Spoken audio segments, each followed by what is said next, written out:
मार्गशीर्ष महिन्यातील गुरुवारी श्री महालक्ष्मी देवीची पूजा आपण सर्वजण करतच असतो. श्री लक्ष्मीची कृपा आपल्याला लाभावी, तिने आपल्या घरी सतत वास करावा, आपला संसार सुखा समाधानाने चालावा म्हणून अनेक भाविक श्री लक्ष्मी देवीचे व्रत करतात. त्यामुळे आपण गुरुवारी लवकरच उठतो. लवकर उठून घर अंगण सगळे साफ करून आपण पूजेची तयारी करतो. पूजा अगदी भक्तिभावाने आपण केल्यानंतर त्यामध्ये असे लिहिले आहे की कहाणी वाचावी किंवा ऐकावी.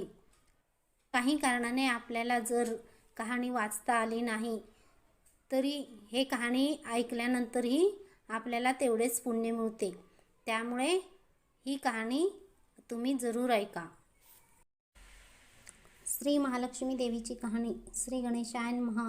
श्री लक्ष्मी देवे नमः. ओम श्री क्ल ओम धनद धनदेहि माम. ओम धनदाय नमस्तुभ्य निधी पद्माधिपाय च भवन्तु त्वत्प्रसादान्मे धनधान्यदी संपदा. ध्यानी घ्यावी. श्री लक्ष्मी देवीची कहाणी. द्वापारयुगातली सौराष्ट्र देशाची मोहिनी आटपाट नगर होते. तिथं एक राजा होता. राजाचं नाव होतं भद्रशवा. तो शूर होता, दयाळू होता, प्रजादक्ष होता, देवा ब्राह्मणांना साधू संतांना सुखवित होता. राजाच्या राणीचं नाव होतं सूरचंद्रिका. ती रूपानं सुंदर होती पण स्वभावानं गर्विष्ठ होती. मागच्या जन्मी ती होती एका वेश्याची बायको. नवऱ्याचं तिचं भांडण होई घरी वैतागली, गेली निघून रानात. तिथं पाहिलं सुवासिनींना. त्या करीत होत्या लक्ष्मी व्रत. तिनं पाहिलं व त्यांच्याबरोबर तसं व्रत केलं. दुःख गेली, दारिद्र्य संपलं, परिस्थिती सुधारली. देवीची भक्ती करीत होती. पुढे गेली ती मरून. पुढचा जन्म स्त्रीचाच आला. पुढे भाग्य उजळलं. भद्रशवा राजाशी लग्न झालं. ऐश्वर्य हाती आलं. गर्वानं फुगली, गरिबांना विसरली, तोरा ताटानं बोलू लागली, दासदासीवर खेकसू लागली. एकदा काय झालं, देवीच्या मनी आलं राणीला भेटावं, मागची आठवण द्यावी, ती ओळखते का पाहावं. राणी राजवाड्यात मजेत राहत होती. राजा तिचं कौतुक करी. त्या दोघांना 7 मुलगे झाले. एक मुलगी झाली. मुलीचं नाव होतं शांबला. एके दिवशी अचानक देवीनं म्हातारीचं सोंग घेतलं. फाटकं वस्त्र ल्याली, हाती काठी घेतली आधाराला. हळूहळू पावलं टाकीत आली राणीला भेटायला. वाड्याशी आली आणि आरोळी दिली. आहे का कुणी घरी, घालील का कुणी घास. दासी आली बाहेर. म्हातारी दिसली समोर. तिनं विचारलं, कोण ग तू, कुठून आलीस, काय काम काढलंस, तुझं नाव काय, गाव काय, काय हवं आहे तुला. म्हातारी सांगू लागली हळू आवाजातच.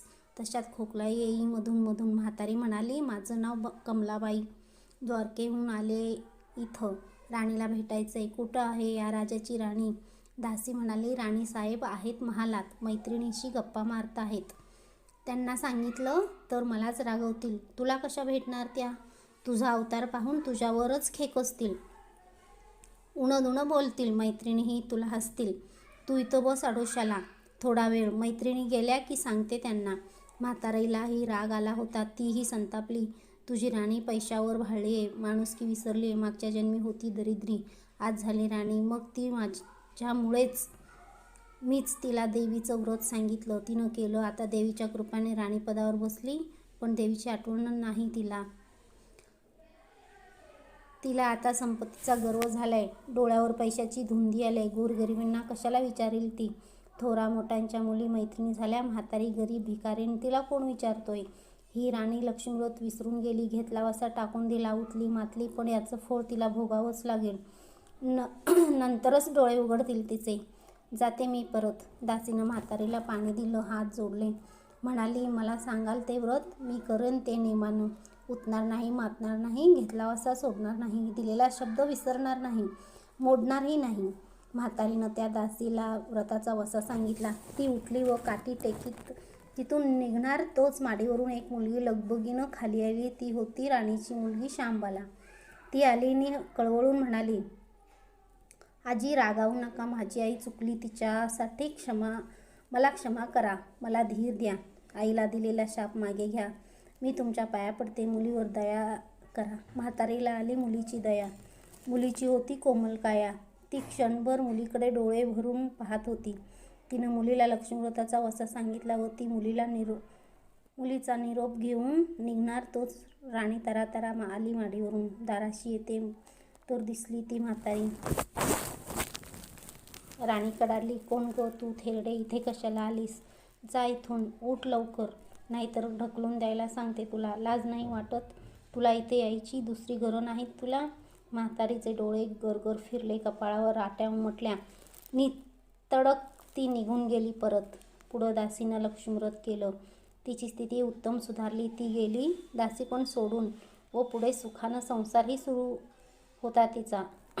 पुढे मार्गशीर्ष महिना आला. पहिल्याच गुरुवारी शांबलेनं लक्ष्मीव्रत केलं. सगळे नेमधर्म पाळून 4 गुरुवार तिनं ते व्रत केलं. शेवटच्या गुरुवारी थाटानं उद्यापन केलं. सिद्धेश्वर राजाच्या मालाधर नावाच्या राजपुत्राशी शांबलेचा विवाह झाला. तिला राजवैभव मिळालं. लक्ष्मीव्रताच्या प्रभावानं तिचा संसार सुखासमाधानानं चालू लागला. पण भद्रश्रवा व सूरचंद्रिका राणी यांना हळूहळू वाईट दिवस दिसायला लागले. शत्रूनं भद्रश्रवाचं राज्य रुबाडलं. सूरचंद्रिका राणी होती ती स्थिती बदलली. भद्रश्रवाला फार वाईट वाटे. राणीला रडू कोसळलं. पण करणार काय? एक एक दिवस चिंतेने उगवत होते तसाच मावळत होता. रानावनात हिंडून कष्टाचे दिवस ती काढत होती. भद्रश्रवाला वाटलं मुलीकडं जावं, तिला पाहावं. तो एकदाच तिच्या घरी निघाला.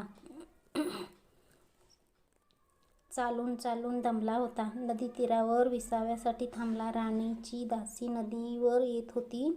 तिनं भद्रश्रवांना पाहिलं, ओळखलं. मग लगबगीनं घरी गेली. राजाला बातमी सांगितली.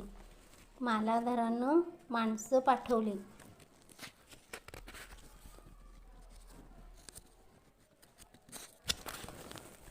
रथ पाठवला. श्वशुरांना घरी आणलं.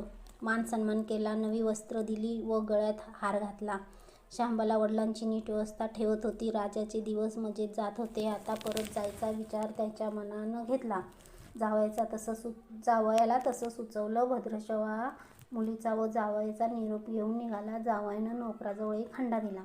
मोहरांनी भरला होता तो. नोकरांच्या सोबतीनं राजा पुन्हा घराकडे परतला.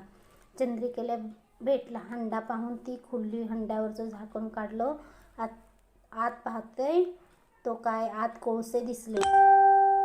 दुःखाचे दिवस संपत नव्हते. दारिद्र्याचे भोग सुटत नव्हते. चिंतेचे ढग सभोवर पसरत होते. काळजीचा वणवा भडकत होता. सूरचंद्रिकेला एक एक दिवस अडचणीचा वाटत होता. तिच्याही मनानं घेतलं एकदा मुलीला भेटावं, डोळे भरून पाहावं. आपल्या नशिबाचे भोग आपणच सोसायला हवेत. दुसरं करणार काय? एका गुरुवारीच ती घरून निघाली. मुलीच्या गावच्या नदी तीरावर बसली.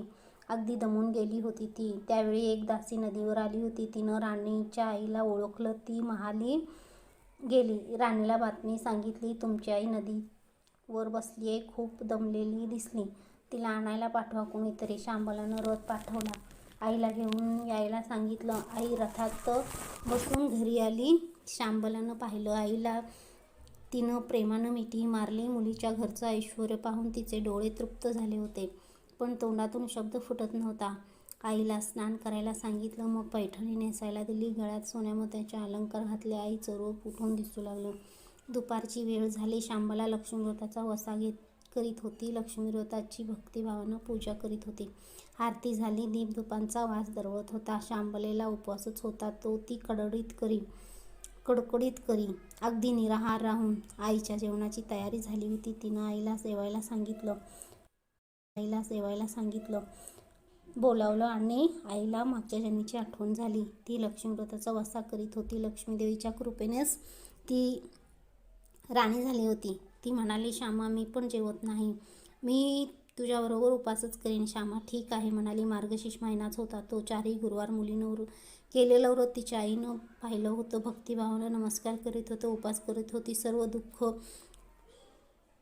दूर व्हावीत म्हणून प्रार्थना करीत होती. महिना संपला व घरी जायचा विचार ठरला. तिला पोचवायला शांबला बरोबर गेली होती.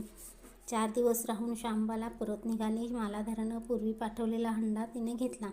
त्यात मीठ भरलं व तो नोकराजवळ देऊन ती पुन्हा आपल्या राजवाड्यात आली. मालाधाराशी गप्पागोष्टीत वेळ जात होता. त्यांनी सहज विचारलं, माहेरून काय आणलंस? शांबलेनं बरोबर आणलेल्या हंड्याकडे बोट दाखवलं. मालाधारानं झाकण काढलं. आत काय दिसलं त्याला? मिठाचे खडे. अगं वेडे, हे मिठाचे खडे कशाला? इथे नाही का मिळत मीठ? हो मिळतं ना, पण हे मीठ माझ्या वडिलांच्या राज्यातलं आहे. वडिलांचं राज्य सौराष्ट्रात होतं. तिथल्या शेजारच्या समुद्राचं आहे हे मीठ. समुद्र तीरावर दूर माझ्या वडिलांचं राज्य पसरलं होतं. पण आज शांबल्याच्या सांगण्यातली गोम राजाने हेरली होती. पण तो विचारचक्रात गुंतला होता. शांबला सांगत होती, हे मीठ जीवनाचं अमृत आहे. मिठानंच अन्नाला रुची येते. मीठ नसेल तर सारे पदार्थ आणि बेचव. जो माणूस जिथं मीठ खातो तो धन्याशी नेहमीच इमानी राहतो. त्याचं रक्षण करतो. कामात कसूर झाली तरी प्राणार्पणही करतो. मालाधराचं विचारचक्र थांबलं नव्हतं. त्यानं ताबडतोब आपले सेवक आपल्या सासऱ्याकडे भद्रशवाकडे पाठवले व त्यांना ताबडतोब बोलून घेतलं. भद्रशवाला या तातडीच्या बोलण्याचा काहीच अर्थ कळत नव्हता. पण अधिक विचार न करता तो तातडीने जावयाकडे आला. दोघांची गुप्त बैठक झाली व त्यातून एक नवा विचार निश्चित ठरला. भद्रशवानं आपली अनुमती दिली. सेनापती आले व त्यांनी मालाधरांना आदरपूर्वक वंदन केले.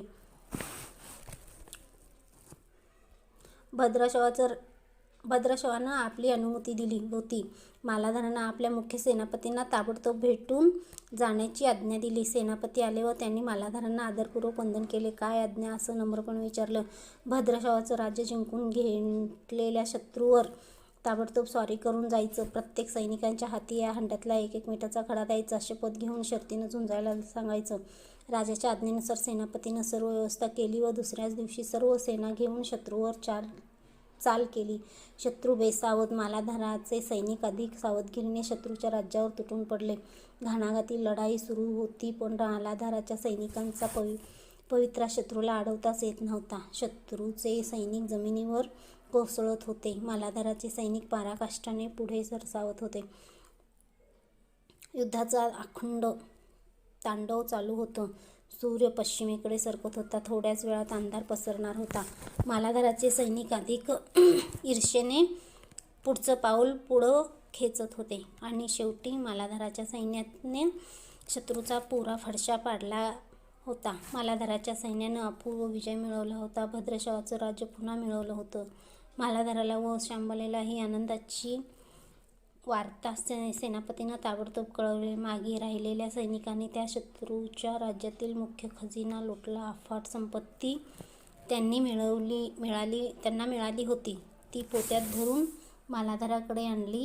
त्यात सोन्याच्या मोहरा होत्या, अनेक नाणी होत्या, कित्येक शस्त्रांचा साठाही होता. मालाधरानं भद्रशवाला चंद्रिका राणीला घेऊन यायला सांगितलं. ती आल्यावर घरात आनंदाला उधाण आलं होतं. तो होता गुरुवारचा दिवस. शांबलेनं लक्ष्मीव्रताची पूजा केली, आरती केली. धूपदीपांचा सुगंध दरवळत होता. तिनं व तिच्या आईनं उपवास केला होता. रात्री देवाची आरती झाली. देवीला नैवेद्य झाला व सर्वांचं मिष्टान्नाचं जेवण झालं. मार्गशीर्ष महिन्यातला हा शेवटचा गुरुवार होता. लक्ष्मीव्रताचा शेवटचा दिवस. या मंगलमुहूर्तावर मालाधरानं भद्रशवाचं राज्य त्याच्या स्वाधीन केलं व या व्रताची खरी सांगता झाली. राजा राणी परत आपल्या सौराष्ट्रात आली. सूरजचंद्रिकेनं पुन्हा लक्ष्मीव्रताचा वसा घेतला व तो आजन्म पाळला. घरची स्थिती पुन्हा पूर्वीप्रमाणे सुधारली होती. राजाने 7 मुलगे कुठेतरी दूरदेशी गेले होते. तेही अचानक घरी आले. त्यांना पाहून आई वडिलांना जो आनंद झाला त्याचं वर्णन शब्दात सांगणं अगदी अशक्यच. श्री लक्ष्मीदेवीच्या व्रताचा हा अपूर्व अनुभव राजा राणीने पुढं सतत घेतला. त्यांचे जीवन निश्चिंत झालं होतं. दुःखाचे वादळ पूर्ण थांबले होते. सुखाचे वारे सर्वांना सुखावीत होते. अशी ही 60 उत्तरांची कहाणी सर्वांनी वाचावी, ऐकावी. लक्ष्मीव्रताच्या कृपेने त्यांचे घर सदैव फुलावं.